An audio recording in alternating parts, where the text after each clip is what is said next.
ભારત વિકાસ પરિષદના રાષ્ટ્રીય સંગઠન મંત્રી રાષ્ટ્રીય અંધજન મંડળ દ્વારા આયોજિત શિવ મહાપુરાણ કથામાં સહભાગી થયા હતા। સોમનાથ યુનિવર્સિટીમાંથી ગોપી ગીત પર પીએચડી કરનાર વિદ્વાન યુવા પ્રજ્ઞાચક્ષુ ડોક્ટર કૃણાલ શાસ્ત્રી વ્યાસપીઠ પરથી પોતાની અમૃતમય વાણીમાં કથાનું રસપાન કરાવી રહ્યા છે।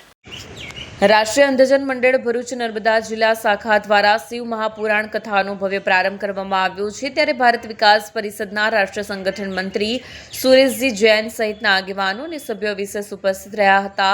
શિવ મહાપુરાણ કથા તારીખ 24 ડિસેમ્બર 2025 સુધી દરરોજ બપોરે 3 થી 6 કલાક સુધી યોજાશે, જેમાં દેશ વિદેશમાં 400થી વધુ કથા કરનાર તેમજ સોલા ભાગવત વિદ્યાપીઠમાં શાસ્ત્રીની પદવી પ્રાપ્ત કરનાર અને સોમનાથ યુનિવર્સિટીમાંથી ગોપી ગીત પર પીએચડી કરનાર વિદ્વાન યુવા પ્રજ્ઞાચક્ષુ ડોક્ટર કૃણાલ શાસ્ત્રી વ્યાસપીઠ પરથી પોતાની અમૃતમય વાણીમાં કથાનું રસપાન કરાવી રહ્યા છે।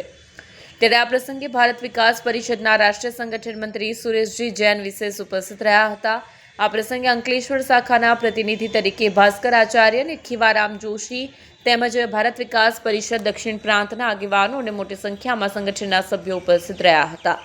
વિડીયો જર્નાલિસ્ટ વિરેન્દ્ર પાટીલ સાથે સત્યા ટીવી ન્યૂઝ ભરૂચ। ભરૂચની ભાવિક જનતાને જણાવવાનું કે ઓમકારેશ્વર મહાદેવના પ્રાંગણમાં અંધજન મંડળ તથા ઓમકારેશ્વર મંદિર તરફથી એક શિવકથાનું આયોજન કરેલ છે।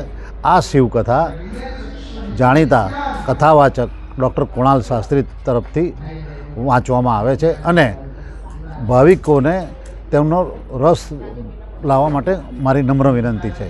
આ માટે જાડેશ્વરથી તથા તુલસીધામથી કથા સ્થળ સુધી તેમજ પાંચબત્તીથી તેમજ આગળ શ્રવણ ચોકડીથી પણ બસની વ્યવસ્થા કથા સ્થળ સુધી આવવા માટે કરેલ છે।